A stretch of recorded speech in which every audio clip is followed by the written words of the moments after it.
If you live in an area that's prone to winter storms, think about the last one you dealt with. It was very cold, with frigid winds and snow and ice all over the place. Now imagine if you had no heating, no snowplows, and no electricity while dealing with such a storm. That was every winter in the frontier. While the West is known for its scorching temperatures, Old Man Winter's visit can be just as brutal. This begs the question, how did these pioneers survive the winter? Your first answer may be a fireplace, warm clothing, and a fire-powered stove, which were all used. But some ways that the pioneers kept warm may shock you. So grab yourself a blanket or a fan if it's hot where you are, and learn how the pioneers kept warm. Now that this cold opening is over, be sure to like, subscribe, and hit that bell for notifications. The frontier home. One thing you need to remember is that the average pioneer's home was small.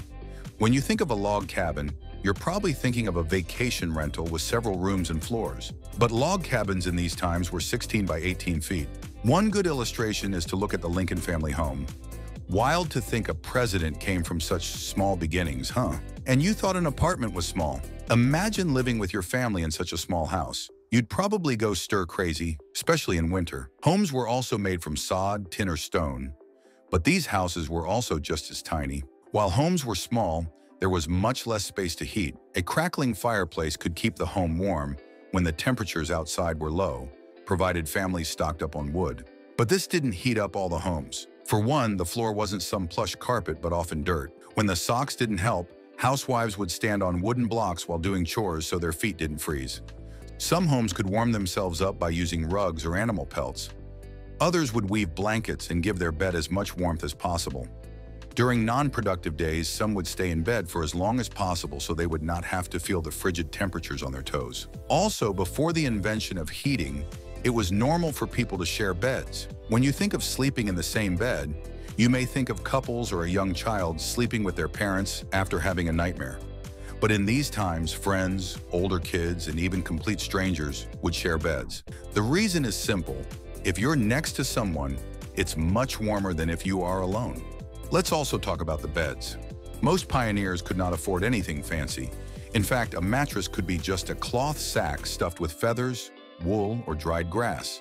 And these weren't king-size beds either. Most would equate to the size of a twin. So if you were sharing a bed, you didn't have much space to roll around. Hey, you would get used to it, and it kept your body warm.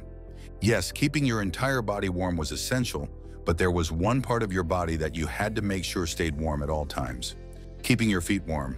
That was, of course, the feet, and for a very good reason. Frostbitten feet could be the difference between surviving and dying from the winter. Frostbite was very common in the winter, ranging from minor cold feet to severe cases, all dependent on the temperature and exposure. Since medical care was very limited back in the Old West, if frostbite settled in, you had two options: either get warm or get amputated. In some instances, gangrene would settle into the affected area since there was not enough blood circulating to the affected area. At that point, many would have to get their feet amputated after the harsh, cold winter. If one in the Old West did have their foot amputated, it was typically either the toes or, in rare cases, the entire foot. Should one wait too long, the frostbite will become hypothermia, leading to death. Frostbite was a serious matter, especially in the Old West, so keeping the feet warm was essential. But it did require more than just blankets. Even under the blankets, your feet could poke out of the bed, and you may wake up with cold feet, literally. Besides woven socks, pioneers would keep their feet warm with foot stoves. This was a box that contained a metal or clay bowl. Pioneers would place charcoal into the bowl, light it up, and then put their feet on top of the box, usually with a blanket on it to keep their feet warm, but not scalding. But what if there was no charcoal or wood in general? Let's talk about an unconventional heating source. Manure as fuel. Most of us know that manure is useful as fertilizer, but it can also be used for, you guessed it, fuel. Things like newspapers were for wealthy individuals in these times, and often tinder outside would be covered in feet of snow. If you didn't stock up on wood or tinder before the winter, you may be in great trouble until winter is over.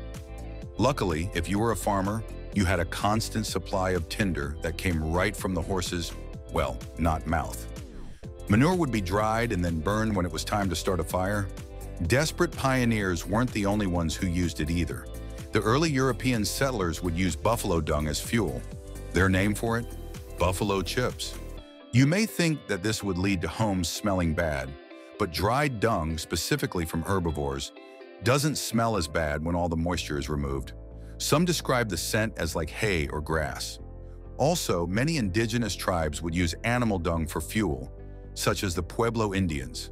Speaking of which, let's talk about these tribes and their unique ways of staying warm during the winter. How indigenous tribes kept warm. Many pioneers actually learned from the Native Americans how to stay warm when the outside world wanted them dead.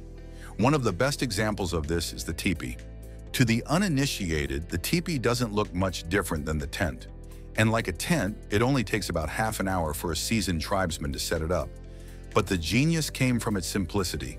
The top of the teepee left enough room for smoke to escape. The grass around them served as insulation when the winter truly would pick up. When the tribe arrived at a new spot, the women of each family would set up and build the teepee. It was quick and efficient, which left more time for other tasks. In the summer, the covering would be raised to allow for a large gap at the bottom. This gap enabled cool air to flow through the teepee and keep the inside cooled. And if you know anything about Native Americans, it's that they use every part of the animal. The buffalo would not only be their fuel source, but also what kept them warm. The teepees themselves were made from buffalo hides, and these hides were also used for blankets. In the winter, additional coverings and insulation, such as grass, were used to help keep the teepee warm. A fire would be built in the center of the teepee, and a hole at the top would let out the smoke. The Plains Indians also used buffalo hides for their beds and blankets to keep their homes warm. It wasn't just meat that the Native Americans used to keep themselves fed, though. They also used pemmican. Pemmican is a mixture of dried meats, tallow, and occasionally dried fruit, such as berries occasionally mixed into it. It's a calorie-rich food that can easily be stored and prepared. It requires no cooking either, though some tribes people mixed it in with other foods. Pemmican was also adopted by many of the pioneers. Those who traded with the tribes learned about this calorie bomb, which became an emergency ration used by explorations of the Antarctic. By providing such sustenance, many would survive through the winter, even in instances when food was limited. Would you try pemmican? Would you walk through several feet of snow to try it? Unlikely, unless you had snowshoes.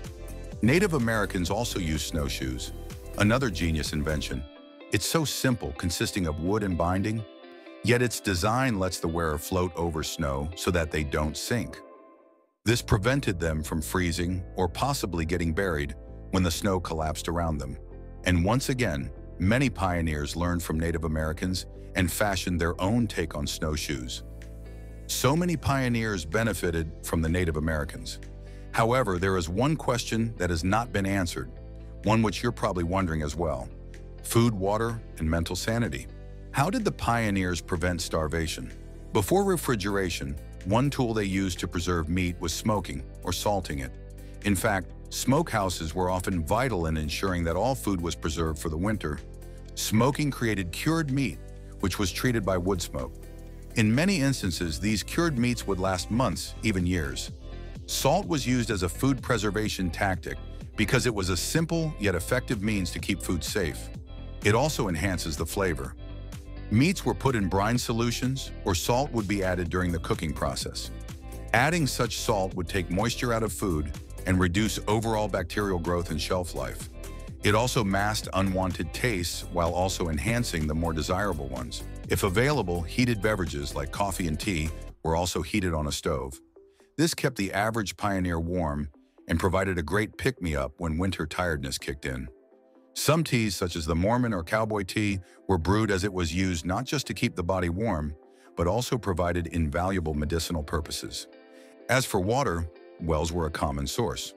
Deep underground, water doesn't freeze, so it provided the pioneers with a steady supply of drinking water. But if there was no well water, then why not use the snow and ice around you? Who hasn't eaten some snow at times? That said, snow and ice can have contaminants, so many knowledgeable pioneers would boil first. Those who didn't may have woken up with a stomachache. But perhaps the most dangerous part of winter as a pioneer wasn't the lack of food, water, and shelter, but cabin fever. That's a phrase you've heard for a while, And you've probably said it when the roads got covered in snow for a few days and you couldn't get out. But imagine a world where there aren't any snowplows or anything entertaining at home. Remember, this was a time when even a book was for a rich person. Cabin fever, or prairie madness, could last all winter. If the winter was mild, some pioneers would engage in the same winter activities we do today. Kids would play in the schoolyard, or couples may have taken a ride in a one-horse open sleigh. But when things got truly isolating, it was difficult on one's mental health. Humans are social creatures, and not being able to see anyone else could lead to mental breakdowns. Women would sob, while men could become violent or even turn to drink if it were there. The days could blend together. When it was too severe outside, there would be no way to mail a friend or family member who lives far away. In some cases, a person who was isolated for too long could succumb to the prairie madness by ending their own life. Sometimes madness can display itself in less serious ways. One book worth reading is The Long Winter by Laura Ingalls Wilder. This autobiographical novel details Laura's experiences living through a blizzard and seeing how her family handled it. One example of prairie madness taking over is when her father would yell at the blizzard to stop like it was a noisy neighbor. Community. Speaking of neighbors, we must finally mention that during a harsh winter, it wasn't always a cabin in the middle of the woods, but a village. In modern times, many of us don't want anything to do with our neighbors.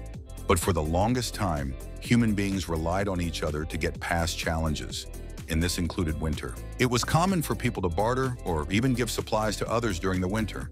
Churches were places where communities gathered and prayed for the winter to end or fed the hungry. If your chimney stopped smoking, there was a good chance your neighbor would come knocking to make sure you were okay. People worked together to remove the snow and ensure short travels across the village. Some towns even used snow wardens who would flatten and pack the snow using a snow roller. Think of a giant wheel that is pushed down by rocks and then pulled by horses.